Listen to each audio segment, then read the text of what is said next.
everybody. My name is Camille Abdel-Jawad. I'm your Instruction Outreach Librarian here, and thank you so much for joining us for our final How To Tuesday of the Spring 22 semester. We are so excited to bring to you today smarter searching and ways that you can really enhance and develop your search techniques within Pirate Search and our EBSCO databases. Now, if you're watching this back as a recording, please do know that this is a re-recording of our webinar.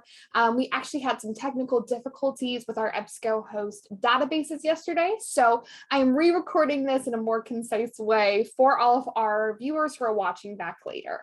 If you have any questions throughout this presentation, please do not hesitate to contact me. All of my contact information is in the description below, as well as at the end of this presentation. I would love to work with you further if you have questions or want to talk through some of these strategies together. However I can help you is a pleasure for me. So we'll go ahead and get started today with our presentation. So I'm going to talk a little bit about the tools that our databases offer, and then I'm going to go ahead and show it to you within our Pirate Search method. We have a lot of tools that a lot of people, whether you're an instructor or whether you are a student, that you may not know about, but that can really enhance your searching and give you techniques to do smarter searching. After that, I'm going to offer a few resources to help. We do have a whole resources handout for you that is again linked below in the description box, but feel free to reference that throughout, as well as those slides are linked there below as well. Again, if you have any questions throughout this presentation, please do not hesitate to reach out to me and contact me.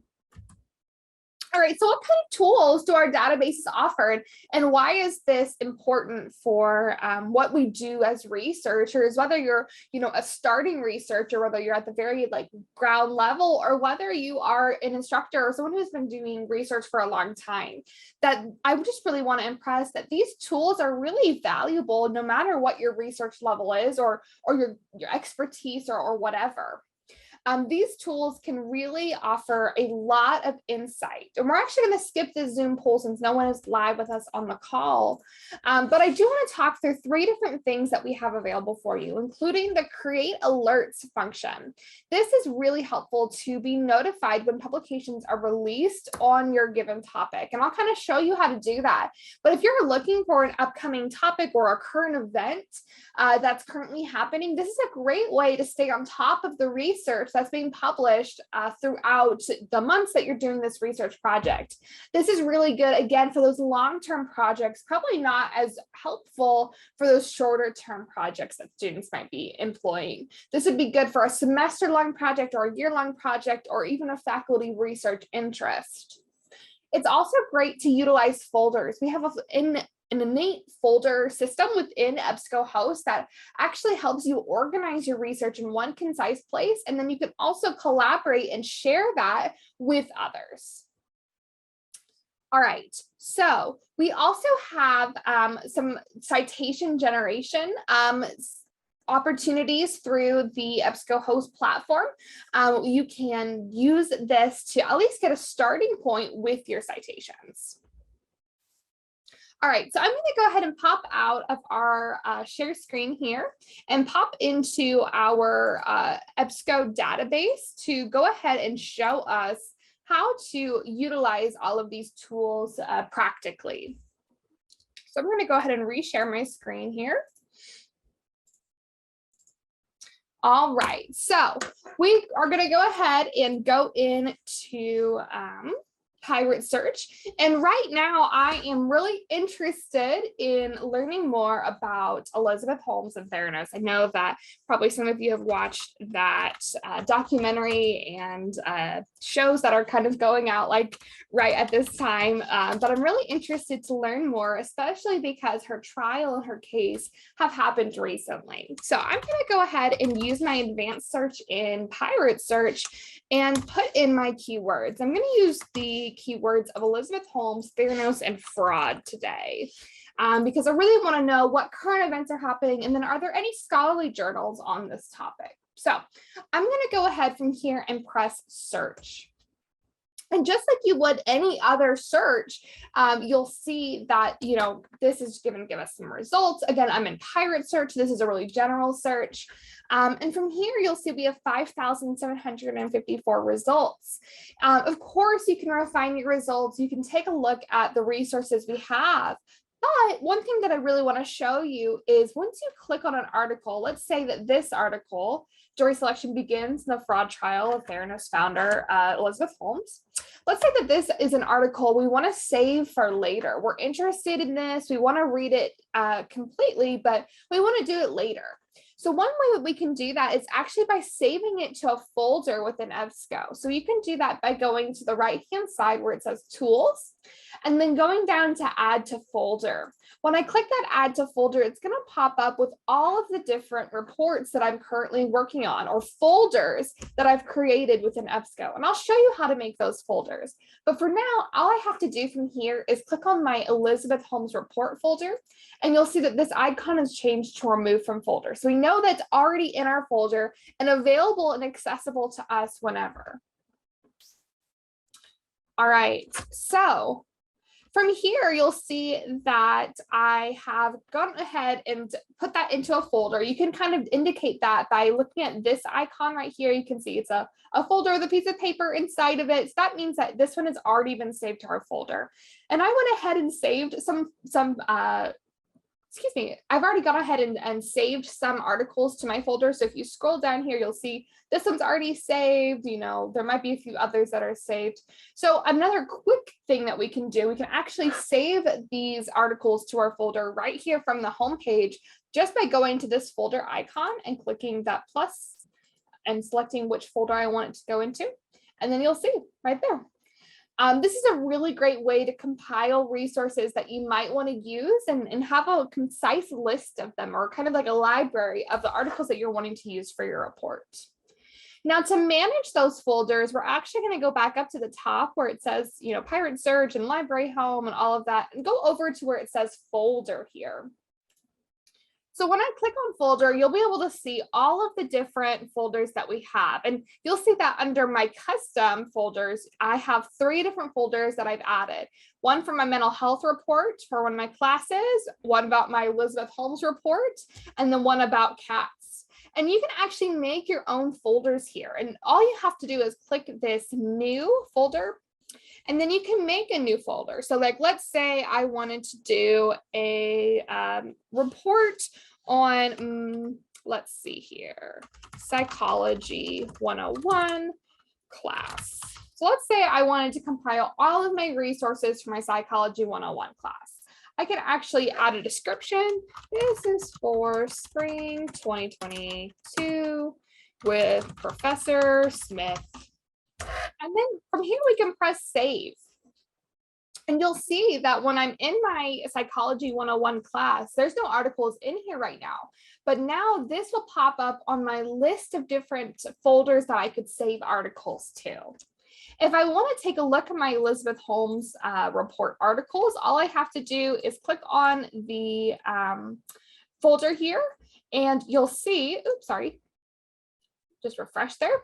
You can see all of the different articles that I have saved to this folder that are about Elizabeth Holmes. So this is a really great way to have a concise list, again, a library of all of the resources you might want to take a look at. And of course, you can remove things. So if you're like, actually, this one is through interlibrary loan, I'm not really interested in it, I can just click on the checkbox here and then press delete. And this will allow us to delete articles from our folder as well. This is a really helpful tool, especially because there's one more thing that's really special about these EBSCO folders, and that's that they can actually be collaborative. So if you're working on a report with colleagues, or if you're working on a group project with other classmates, it can be really helpful to have, a similar list of resources, or to share those resources for your common report. So what you can do here is you actually go back into our report, or whichever folder you want to share with others, and then press this button that says share. And you'll see here that I can invite different people to attend or to share this folder with me. So let's say that I want to invite my colleague, and I'm going to put in library.park.edu here, and I can actually change the subject, and I could say, share my folder with me. Hey, library, let's work together is what I'm going to put in the message. And you'll see that when we do this, we can actually see that there's different options here. But once this is getting sent out to library or whoever you're collaborating with, they actually have the option to accept the invitation. And then their name will be listed here under the subscribers, people who have access. And then from there, they can add different resources to the folder. They can edit, they can move things around, and it's really a collaborative space for you and your team. All right, so that is a great way to utilize folders within Pirate Search. And again, there's really a lot of ways you can add things to our folders, but a really helpful thing is to either utilize this icon right here or to go into the article and go to tools over here. All right, so like I said, we also have an alert feature that is prominent on EBSCO that you can actually utilize to send yourself alerts whenever new research or new publications have come out about your search topic. So my search topic again here is Elizabeth Holmes, Theranos fraud. And, you know, for me, I really want to stay on top of the trial and sentencing. I'm really interested in how this is going to play out. So something that I might want to do is create an alert that whenever I get, or whenever new resources are published to EBSCO or to Pirate Search, I get a notification. So the way that I can do that, again, this is just from our search results, is go into under search here, this button that says create alert. All right, so from that create alert function, we are actually brought with this pop-up that's going to kind of give us some different options. So we can customize that subject of the email. I'm going to put Holmes report notification. And I can kind of see what all the different options that I have here. I want this to email to me, so I'm going to put in my email here.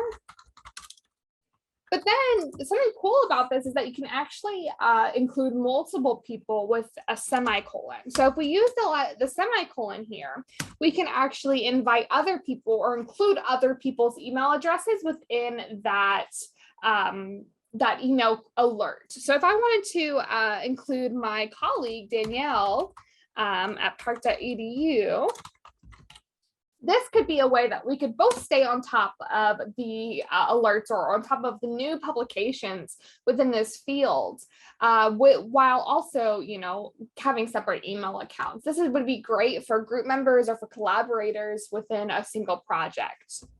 And then we can also take a look at the general settings here. So we could do once a day, once a week, bi-weekly, once a month, however often you want these notifications being sent to your email.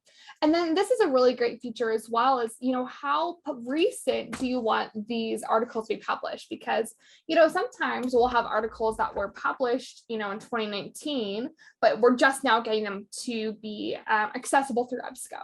So if you don't want anything that's older, you would put, you know, 1 year or 6 months or 1 month. But if you didn't care when it was published, you could do no limit. So this is a really great way to, again, customize whatever you are looking for within your EBSCO searches. And then you can kind of see, you know, how do you want your results? Do you want them to be brief? Do you want them detailed? Do you want the bibliographic manager, etc.? So this is a great way to make sure you're staying on top of current research and current different articles that are being published or being added to EBSCO that you might need for your research. You might want to continue to learn more about.